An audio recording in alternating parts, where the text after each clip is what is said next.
Hello and welcome to That Handicapping Show sponsored by TwinSpires.com. I'm Jason Chandler along with Tom Lamara and Tim Holland from Brisnet.com. This week's featured race is the Tropical Turf Handicap from Calder.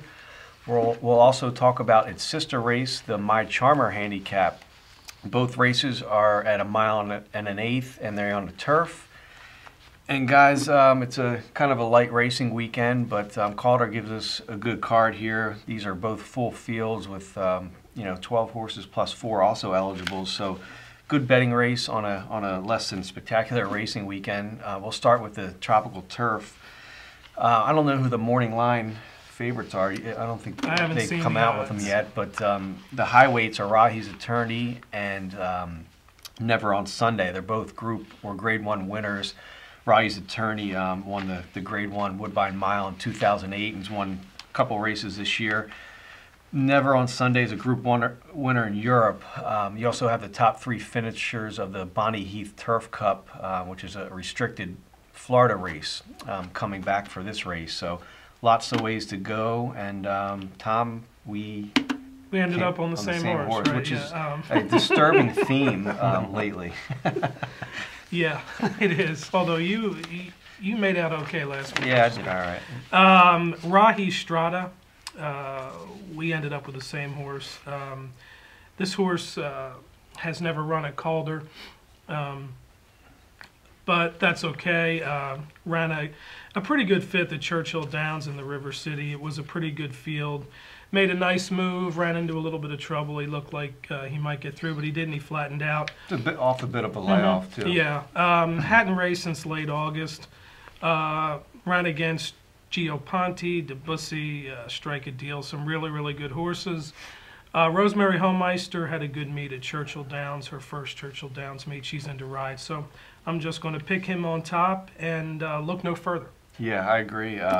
He won the Arlington Handicap, and then, like you said, ran a good 4th in the Arlington Million against, obviously, some good horses. And I like the fact that he's won over multiple race courses and different kinds of turf courses. He's won on yielding, he's won on firm. Tim, I think you mentioned there might be a chance of rain at Calder. Yeah, I think it should be fine by Saturday, though. Okay. I think it's going to clear out by then. But my point is he can run on over everything, and his speed figures, I think, fit well with this group. I'll also use Rahi's Attorney, who should be on the lead, or at least part of the pace, right? Yeah, I think he'll be right up there early, yeah. Yeah, so they would be my 2. Who do you like? I mean, I agree with you. Rahi Strada, I think that last race was a total throwout. I mean, that was a horrible race for him. I mean, he really did get badly blocked. And then he did get the opening and he started to run on, but then he did just flatten out. I was a little disappointed that he didn't keep on running on there. But I'm going to take a shot with a little bit of a long shot, Belletti, horse that I've always followed actually, and looks like he's been set up for this race, which I like Angel Penna when he does that, when he pinpoints a particular race. I really like the fact that after the Knickerbocker he came back 9 days later and worked a bullet, and instead of finding another race for this horse, he's worked, and here he is in this race here, and he hasn't won over 1.1 miles, but I think he can do it.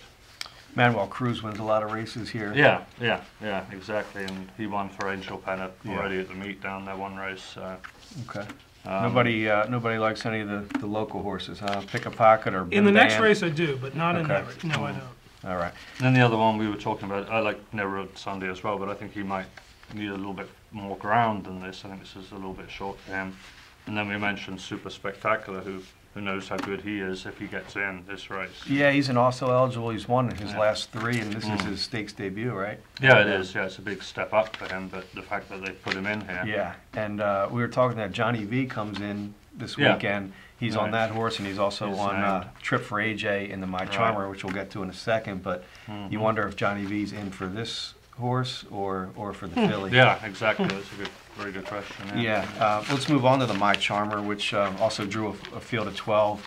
This race I thought was even more wide open than the Tropical Turf. You have a couple of horses making their U.S. debuts. You have a couple horses coming off stakes wins, and a pair trained by Marty Wolfson. He also has an also eligible, and I think you like one of the Marty horses. I do. Cherokee Queen. She is a 2 for 2 on the turf at Calder. Really like her last race. She won pretty easy at Calder.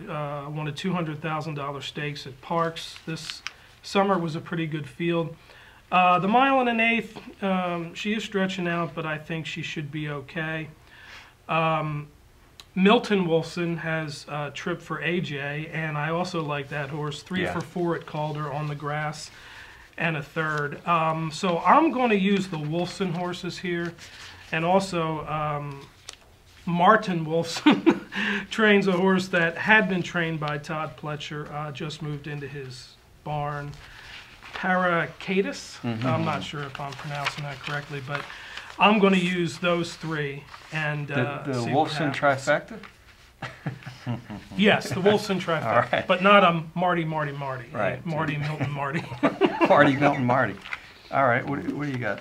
I love Mary's Foley's in here. I thought her winning the Mrs. Revere at Churchill last year was really impressive. She beat Katana. And then she only ran once in the Athenia since then, but I mean, that was a strong race coming off a huge layoff. And yeah, she had that almost a year layoff. I don't know what the problem was. But, yeah, I'm not sure. But she's 2 for 3 on turf, and then she's by more than ready out of a Ms. Wacky mare. Yeah. So she's definitely has the turf pedigree, and I think she's exceptional, and Kent Desormeaux comes in to ride her. She's a good filly. I like her too. I would use her in my exotics. I'm going with Miss World on top, who's been lightly raced this year for Christophe Clement, only 3 starts without a win. But I think she fits well here. She's been runner-up in her last 2 starts. She looks like she's getting better, looks like she's progressing, getting back into form. Last year she closed out her season with a win in the Grade 1 Garden City. So this horse definitely has some class, and I think 1 1/8 is her best distance, and I think she'll be primed for this. Miss World and the horse that you just mentioned too, Mary's Follies for me. So I think there's another Ask But I Won't Tell probably needs a mention in that. Yeah, Ask But I Won't Tell. Very impressive at Churchill last time, the Cardinal. Yeah. Right.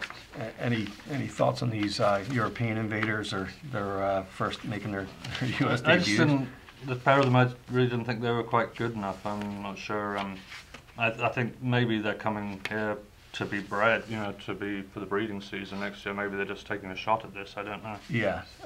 It was kind of they're both owned by Martin Schwartz. Martin Schwartz, and he wins a lot of races. So yeah.